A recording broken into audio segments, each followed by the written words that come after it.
Ha! I tricked you. You thought that was my face. It was actually my ear.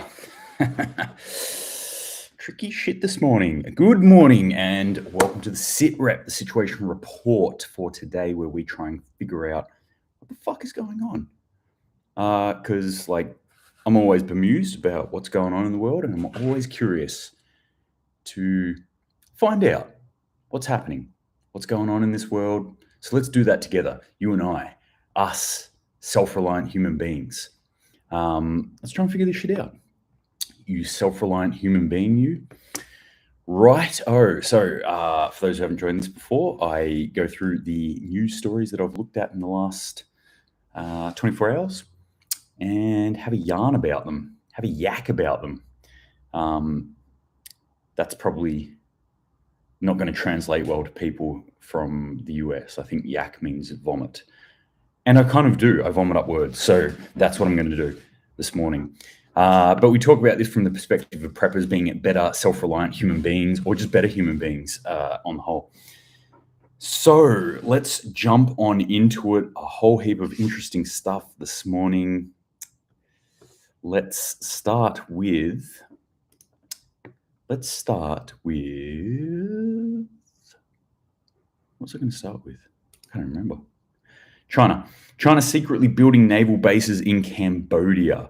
The fact this is coming from Russian propaganda as well, which is kind of interesting. I always find that the Russian propaganda sort of side always is throwing out, I wouldn't say pro-Chinese stuff. It's just sort of like, hey, look what China's saying about the US, and look what the US is saying about China, trying to get that whole war going. But then they throw out a whole heap of things that are very kind of anti-China, oh, China, look, they're bad. I think what game they're playing there, from my perspective at least, is they're going, oh, China's a big threat. Look how big of a threat China is, trying to get the West, I guess, or get anyone who reads their stuff onto that sort of mentality. Whoa, China is a big bad thing. And then Russia's like, yes, look what China is doing. They're very bad. Anyway, Ukraine, where are we? Didn't know if I'd sneak in some Russian accent today, but there you go. It's funny, if I do a Russian accent, people are like, that's so funny. If I did a Chinese accent, people are like, that's racist. Can't do that. No, don't do that.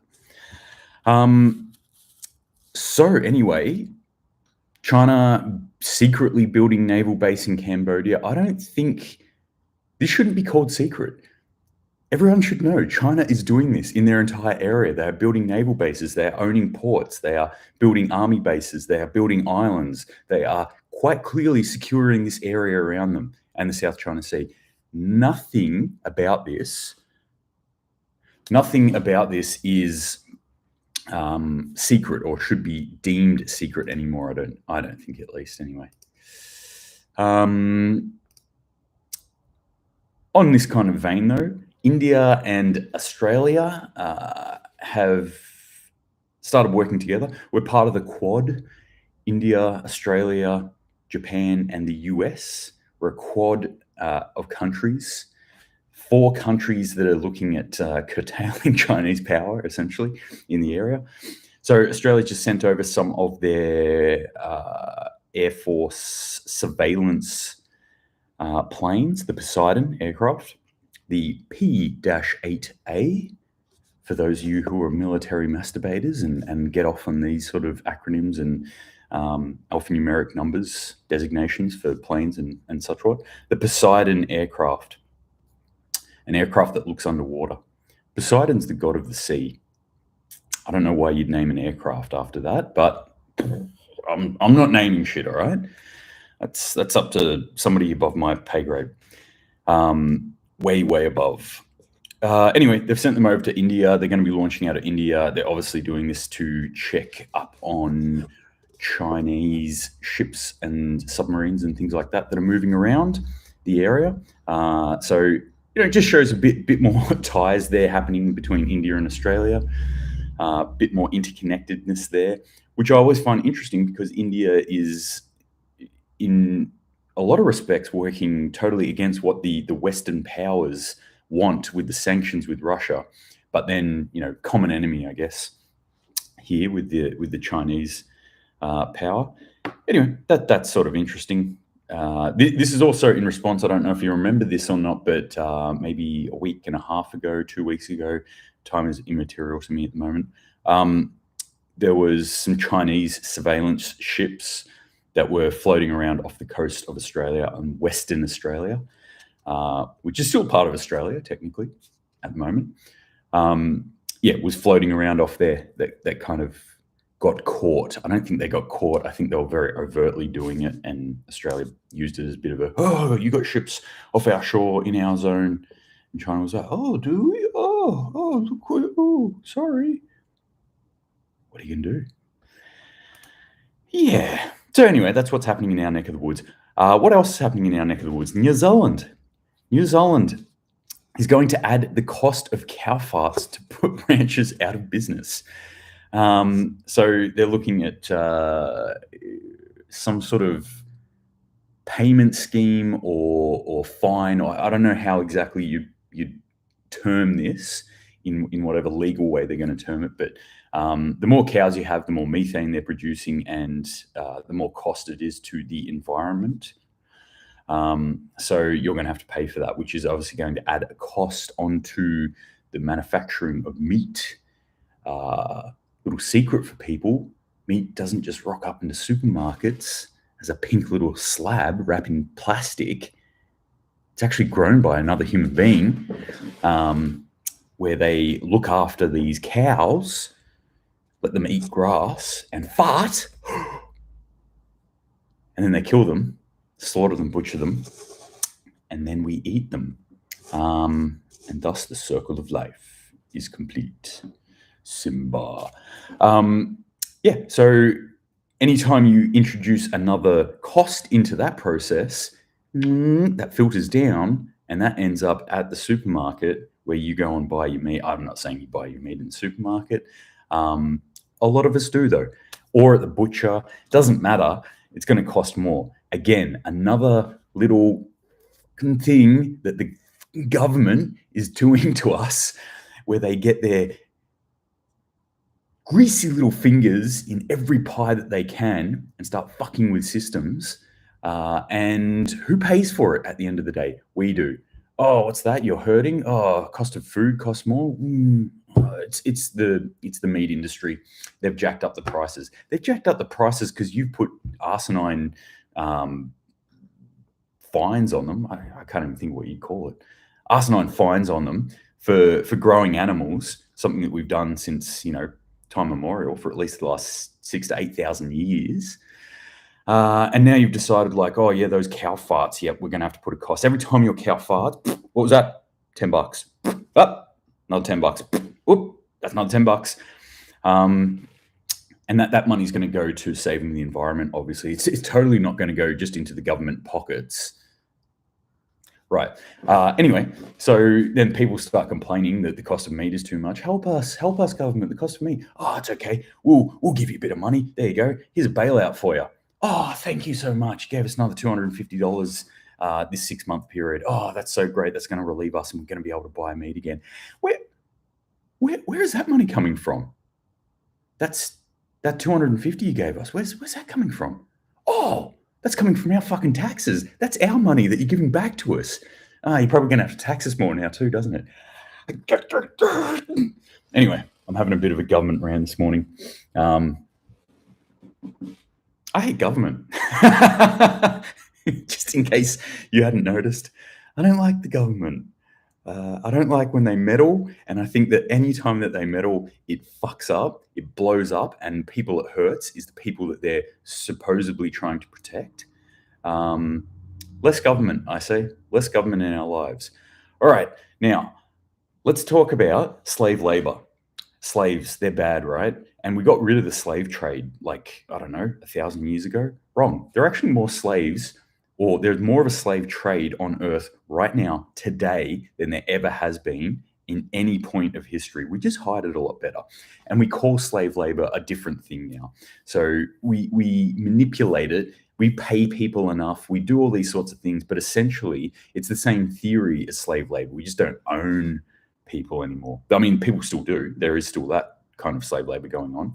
But quite often we ship off or we outsource. We call it outsourcing. We outsource our stuff to other countries, and they sort it. And we go, hey, Bangladesh, can you just make us some garments? Oh, excellent, thank you. These are really good. Oh, so cheap too. But having someone who's actually been to Bangladesh and seen what goes on there, there's, wow, the stitching is so tiny. You must have tiny, tiny fingers making the stitching. Yeah, that's exactly what's going on. Tiny, tiny child fingers stitching your clothing together.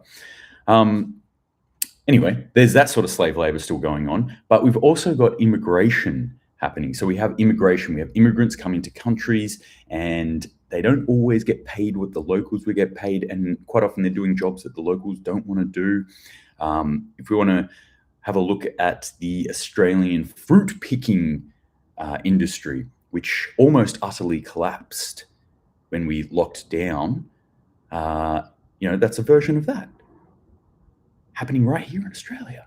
So I was talking about things like the access and the cost of certain things, stuff grown in greenhouses in the UK. So I was discussing this sort of stuff, and one of my sources, he sent this through to me and said, hey, this is another take on this whole thing. It's not just that the rising cost of inputs, as in fuels and things like that, is affecting our food industry. It's also that we can't get these slaves anymore, that the West can't build our food industry off slaves anymore. Immigrants do a lot of this work, and without immigration, we don't have anyone to do it. We don't have anyone to grow it. We don't have anyone to move it around, to pick it up out of the ground. So that's one of these factors that's actually coming in that I think we need to start thinking about as well. It's like, for some crazy fucking reason, governments went mad and said, let's totally fuck our economy. Let's destroy the system we have, and let's lock everyone down and make sure that nobody can work for 2 years. Let's do this. And if people complain about money, we'll just give them more money, right? Easy. It's almost like we're starting to get to a point where people go, hey, maybe that wasn't a great idea. Maybe shutting down our entire economy, maybe making sure people can't work, maybe stopping immigration was a bad idea. So this all came about because I was discussing the depopulation with somebody. Population kind of refill rates, I guess, of human beings within Western countries is historically low. It's always low. Developed countries have poor fertility rates. They do not regenerate at levels that is sustainable. And like I was saying yesterday, that's 2 human beings for 2 people. And I'm saying 2 people too. The technical term is per woman, because me as a man, I can't pump a human out into the world. I cannot bring down a soul from the ether and grow a frigging human within my own body and then birth that human into the world as a functioning human being. I don't have that ability. It is something that I sorely lack, and I will never have. No man will ever have. And if you want to argue with me about that, feel free to, but that's biology, all right? That's all there is to it. Anyway, this magical process, which, as far as I'm concerned, is the most important thing that any human being could ever do on the face of the earth, this magical process is something that we absolutely require to continue as a species. And like I said, 2 per every 1 breeding female or couple, because you also need a male in there. They do something at the start, apparently. So yeah, that's what we need. Now, so if that magic number is 2, what we're looking at somewhere in China at the moment is about 1.3, pretty far below 2. What we're looking at Australia is about 1.8, 1.7 to 1.9. I just call it 1.8. With immigration. So the thing about Western countries is that they're nice and they're stable and blah, blah, blah, and they look all great. And so people want to come to our countries. People really want to come to our countries. which is great because here in Australia, we can't sustain our population by ourselves. We don't breed enough. We just don't. That's the fact of it. So we need people to come into our country. Now, if that stops, i.e., if you shut the country down for 2 years, then all of a sudden that drops back down to 1.3. And we start going into decline of population, which has a whole heap of other effects that are going on. Katie Horsnell, thank you for explaining that. I don't know if you're being sarcastic or not. To me, it seems pretty obvious. I don't know why people argue about this sort of thing. It's science. It's actual science, right? It's the fundament of science. It's biology. Anyway, so where was I? The birth rate in Australia drops back down to like somewhere around 1.3. We cannot sustain our population. We require immigration in order to keep our population going. So a whole heap of bad effects happen if population starts to decline. Now, what has happened is twofold within Australia or other countries like Australia. Not only did we not get that immigration come in for 2 years, but we showed the world that we are authoritarian assholes. And I say we as in our government.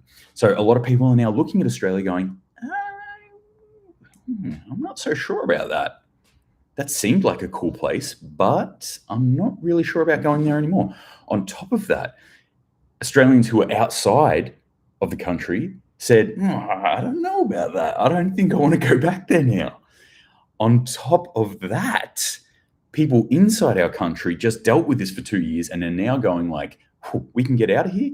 Excellent. I'm the fuck out of here. See you later, assholes. So we have an issue going on here with this rate. Now, what this is actually doing, what I'm getting back to my original point here, is it exposes something that a lot of people don't want to look at, that we in the Western world live on the back of poorer people, of people who have less than us. I've been to Bali a few times, and I can last about probably 5 days max there. I think it's the weather or whatever. But one of the other things that I really hate about it is that there's a whole heap of very spiritual people walking around there going, oh, everything's very spiritual, everything's very great. I'm like, that's cool, man. But you come from a Western country and you have access to Western money. And the reason that life is so beautiful and so great there is because you've essentially got slaves. Oh, no, I pay these people, I pay them a good wage. You pay them a good Bali wage. You don't pay them a good Australian wage or a good US wage or a good UK wage. You pay them a good Bali wage. Essentially, those people are your slaves. You are a land owner here. You are like a foreign invading force. No. My chakras are shinier. Anyway, that's my little rant about Bali. What this does is actually it exposes how this actually still happens within our Western countries, within Australia, within the UK, within the US. That's not why, but this could be one of the reasons why the US is having such an open border policy at the moment. They're looking down the barrel of rising labor costs, of rising everything costs, and they're going, hey, any Mexicans down there need some work on the cheap? Like, just come on in. Get in here. Yes, Lauren. Also 2 years of people not meeting and fucking. That's absolutely it. Lots of people lost their jobs and decided not to procreate, and we're a leftist country pushing the childless adult gender. Childless agenda? Is that what you mean? Childless adult agenda, maybe. Anyway, I kind of get what you mean there. Yep. There's this whole thing, this whole like rhetoric. And like I said yesterday, we've been getting this rammed down our throat. Too many humans on Earth. We're going to run out of resources. And yeah, we're going to run out of resources because we use them in a really shit way. But this whole too many humans thing, I'm really like, even right from the start, I'm like, there's something not quite right here. And I've dug into that feeling and I've started pulling this out. I'm like, I don't know if there are too many humans. I don't know if we will get to too many humans. I think species on a level that is deeper than what our intellect operates on have an intelligence where it will self-manage on some level. So yeah, this whole, when you're getting bombarded with the world is about to die, climate crisis, we're all about to, the revelation is coming. Why would you have a child? Why would you? Doesn't make any sense. However,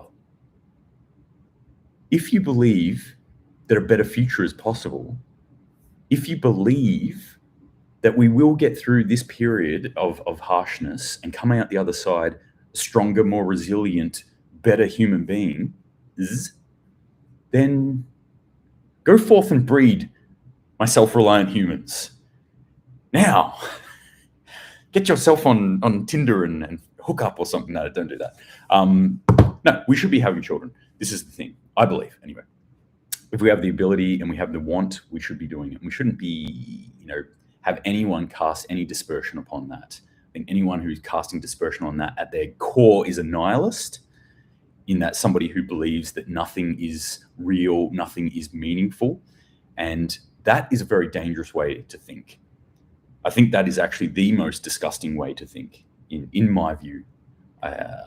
I'm not saying you have to believe in God or gods, in the gods. But when you start to believe that nothing is important, then that's the kind of thinking that I believe leads to things like school massacres and people driving cars into crowds of people, and all sorts of badness comes from that mentality.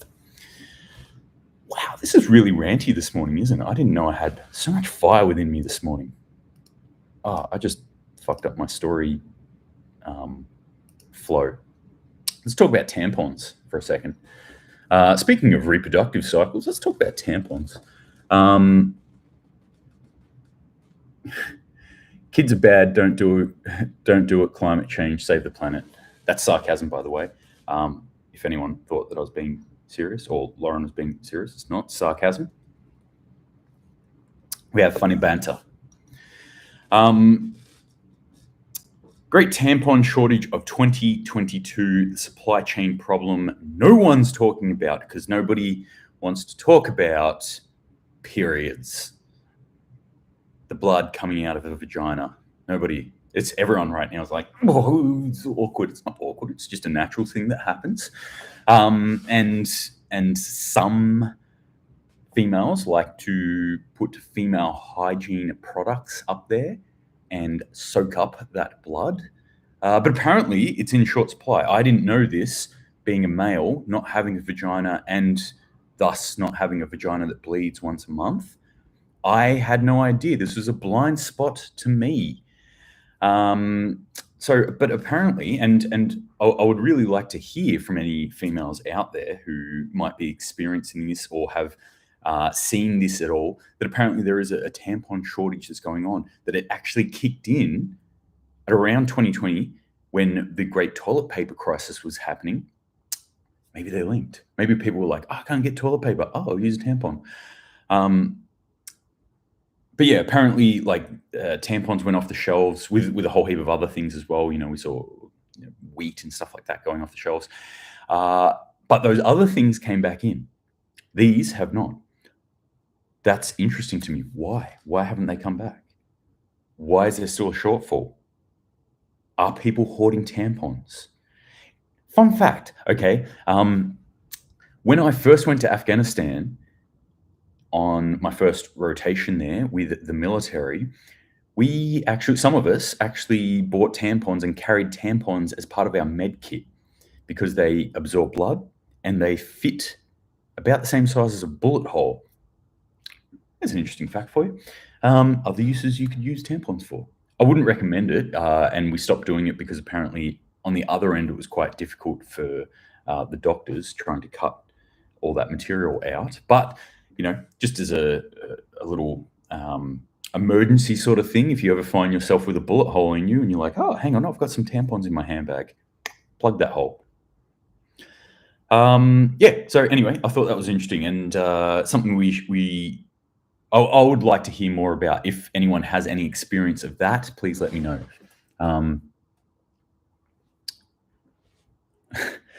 That Insta chick takes tiny immigrant children fingers to make tampons. I'm looking like this because I've tried to set up my cameras in the same spot. So my phone camera, Instagram, is sitting behind my computer, so people on YouTube can also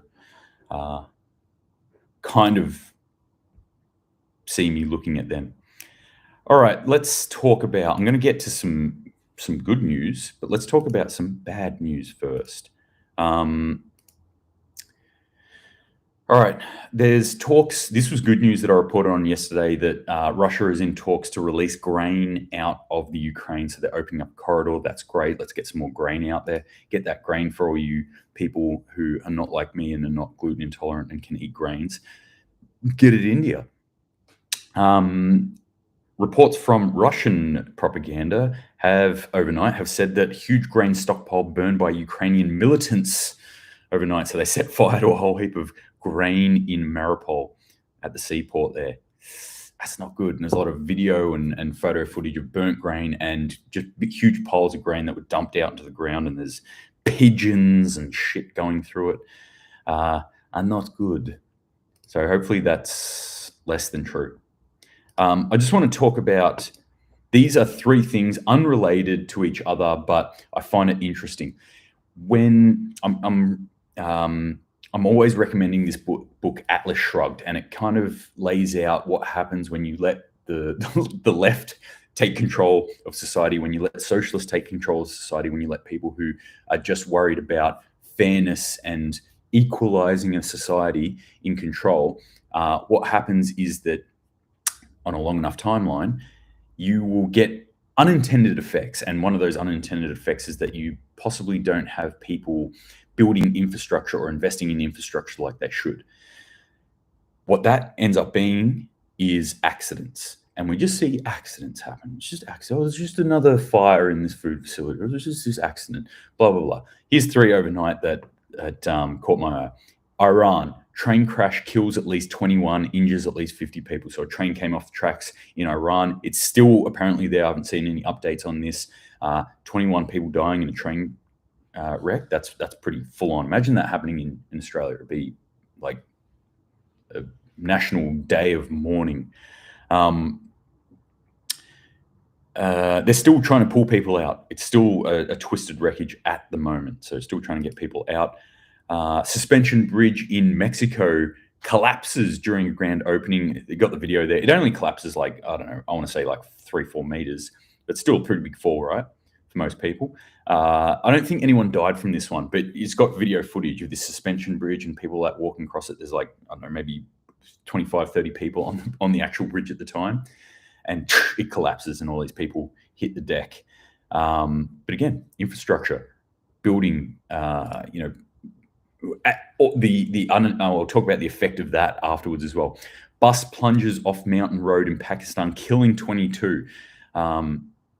So anyone who's been to any mountainous regions in Pakistan know that the roads there can be pretty precarious at the best of times. But yet another crash that's happened. So we see these sorts of accidents. We see this infrastructure not being built up. We see, poor maintenance of things and less qualified people operating certain machinery and vehicles and things like that. And then we see these sorts of accidents. Now, if this was to start happening in Australia, and I'm not saying it will, but I have a feeling it may in the future start to happen. We'll start to see accidents like this happen in Australia. The government will then come out and put tighter regulations and restrictions on these sorts of things, or even start to limit the ability to do these sorts of things. So they'll go, all right, well, suspension bridges need to be like X, Y, and Z now. Then construction companies look at that and go, okay, fuck, all right, well, we need to build this in, we need to build that. Oh, our materials are also up through the roof at the moment. Labor's up through the roof, inflation on everything. You know what? We just can't do it. And we will start to not have infrastructure anymore. People don't fully think about this. We often think about the history of things like, say, the Roman Empire or the fall of the Bronze Age, and go, oh, it's interesting, but that happened to these Neanderthal people. No, it actually happens to us, and it happens to civilizations all the time. It is consistently happening, and we can look at it in history. There are there are marked points where it happens en masse, but there are smaller events that happen as well, where this clear line of progress that we think is always happening and we're just shooting off into the future all the time. It's not true. We go through points of technological advance, and then we go to points where we actually forget some of the things that we know. We're in at that point right now. We are at that point where we're beginning to forget how to do stuff.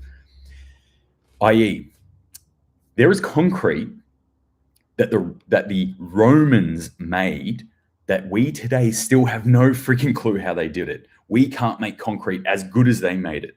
We have lost the ability to do it. In Europe, in the Dark Ages, in what they call the Dark Ages, there were a whole heap of things that the Romans came and built that they went, we don't know how to do it. We can't manufacture this. And you can look at that from something like ceramics or pottery or things like that, where you're looking at pottery from 1300 and you're looking at pottery from 100, and you're going, these guys made much better pottery than these dudes. These dudes look like it's a grade 3 friggin' art project. I made you an ashtray, Mum. Yeah, so it's like we can lose stuff that we already have. We can lose the ability to do that. And I think that's what we're looking at the moment, is we are looking down the barrel of losing the ability to do some of the really critical things that we need to. All right. I said I was going to end on a good point. No, wait, one more bad point, sorry. So vehicle ramming attack, at least one dead, multiple injured in Berlin, car ramming attack. I want to bring this out because this is another thing where we need to be aware when we're out in a public space.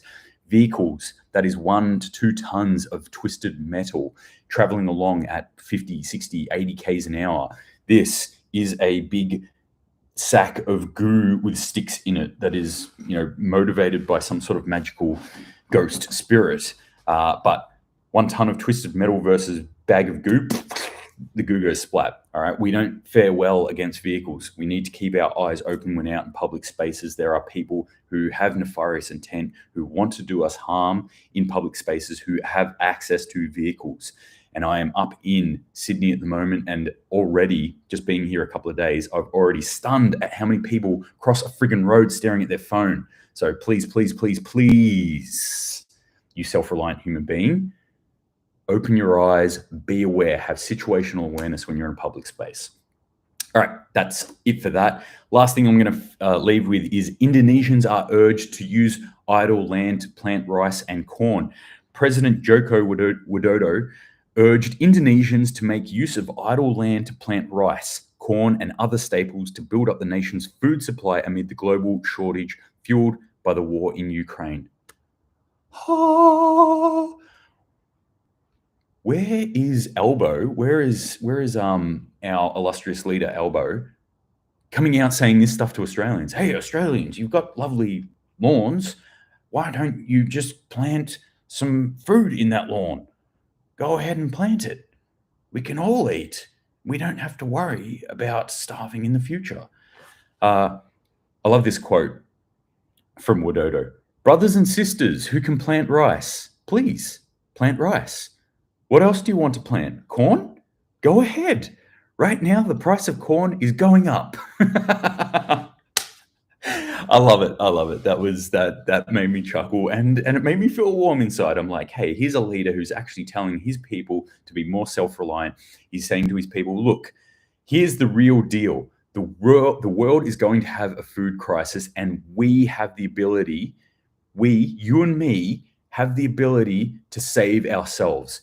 No magical force is going to come save you if things get bad enough. The government isn't going to fucking come save you if things get bad enough. If things get bad enough, no cop is going to respond to your problems. And if things get bad enough, the World Economic Forum isn't going to come and spoon feed you a mouthful of food. You have to do it yourself.